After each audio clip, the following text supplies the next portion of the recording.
Assalamualaikum. Alhamdulillahi Rabbil Alamin. Wassalatu wassalamu ala rasulihil amin.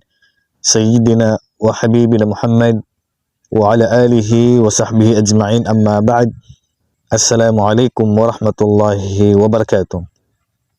Ngayon mga kapatid ay mayroon tayong isang katanungan na bibigyan ng sagot o bibigyan ng linaw kaugnay sa isa sa mga issue ngayon na pinaniniwalaan ng ibang sekta, na kung saan ay sinasabi nila na ang nanay ng Propeta Muhammad sallallahu alaihi wasallam ay hindi daw tao ng impyerno.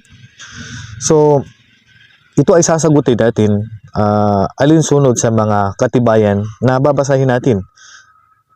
Nasaan nga ba ang magulang ng Propeta Muhammad sallallahu alaihi wasallam? Kasi namatay ang dalawa niya magulang na hindi pa siya naging ganap na propeta.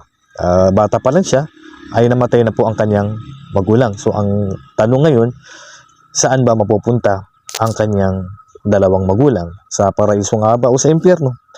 So narito po ang kasagutan mga kapatid, na ang dalawang magulang ng Propeta Muhammad sallallahu alaihi wasallam ay ibinalita na po ng Propeta Muhammad sallallahu alaihi wasallam na sila ay tao ng impyerno.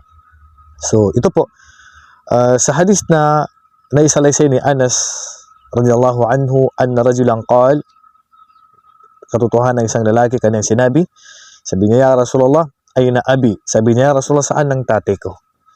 Sabi niya, finnar. Qala finnar. So sabi ng Propeta sallallahu alaihi wasallam, ang tatay mo sa impyerno. Ang Propeta sallallahu alaihi wasallam hindi siya sasagot ng isang bagay maliban may revelasyon galing sa Allah subhanahu wa ta'ala. Kaya sinagot niya ayon sa revelasyon na ibinigay sa kanya ng Allah subhanahu wa ta'ala. Sabi niya, ang tatay mo ay nasa impyerno. Falamma qafa da'ahu, nung paalis na yung lalaki, tinawag niya, sabi niya, halika. Faqala, pinabalik niya kasi nalungkot. Sabi niya, inna abi wa abaka finnar.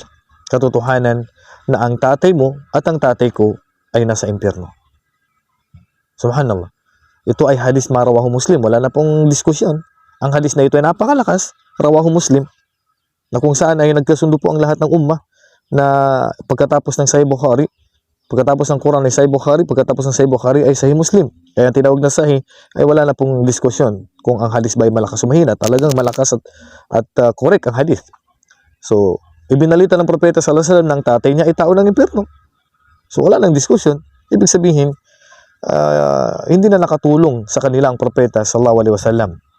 Pangalawa, nasaan din ang kanyang nanay? Namatay din kasi ang Propeta sallallahu alaihi wasallam na bata pa lang siya. Hindi pa siya ganap na propeta pagkamatay ng kanyang ina. Sa hadis naman na rawahu Abu Hurairah radhiyallahu anhu, na isalisin Abu Hurairah radhiyallahu anhu, qala, kanyang sinabi, qala Rasul sallallahu alaihi wasallam, sinabi ng Propeta Muhammad sallallahu alaihi wasallam, ista'adantu rabbi an astaghfira li ummi falam ya'dan li. Nagpaalam ako sa Allah na ihingi ng kapatawaran ng aking ina. Ihingi ng kapatawaran ng aking ina, falam ya'dan li. Pero hindi nagbigay ng pahintulot sa akin ang Allah subhanahu wa ta'ala. Ibig sabihin, hindi siya pinahintulutan na ihingi ng kapatawaran. Ibig sabihin, impyerno, kasi ang hindi lang pwedeng ihingi ng kapatawaran ay mga tao lang sa impyerno. Wasta'adantuhu an azura qabraha fa adina li. At nagpaalam ako na bisitahin ang kanyang libingan. Doon lang ako niya, sabi niya, pinahintulutan ng Allah ang bisitahin ng libingan ng aking ina. Ito ay nasa hadis din na rawahu Muslim. So ito ay nagpapatunay, katibayan, na ang dalawang magulang ng Propeta Muhammad sallallahu alaihi wasallam ay nasa impyerno po. So mismo ang Propeta sallallahu alaihi wasallam ang nagbigay ng kumbaga katibayan para sa atin na ang dalawang magulang niya ay tao po ng impyerno. So pati ang Propeta sallallahu alaihi wasallam hindi niya natulungan ang kanyang magulang. Ang nanay at tatay niya, ibinalita niya na sila ay nasa impyerno. At sabi ni Imam An-Nawawi rahimahullah, anna man mata 'ala al-kufri fa huwa fi an-nar la tanfa'uhu qarabatul muqarrabin.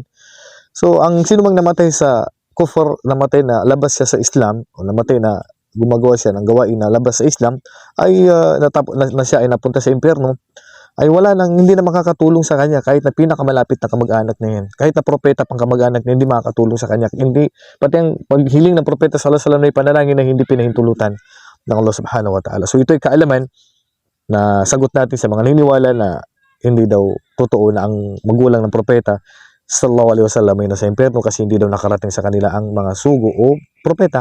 So may propeta na pong dumating sa kanila sa panahon pa ni Abraham o ni Ibrahim alayhi salam. Bago pa maging ganap na propeta si Muhammad sallallahu alaihi wasallam, dumating sa kanila si Ibrahim alayhi salam, si Ismail alayhi salam.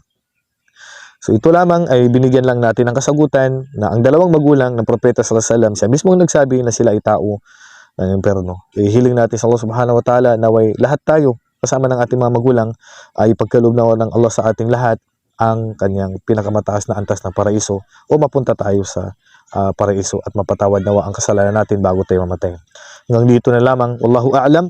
Wa sallallahu ala nabiyina Muhammad wa ala alihi wa sahbihi ajma'in. Assalamu alaikum warahmatullahi wabarakatuh.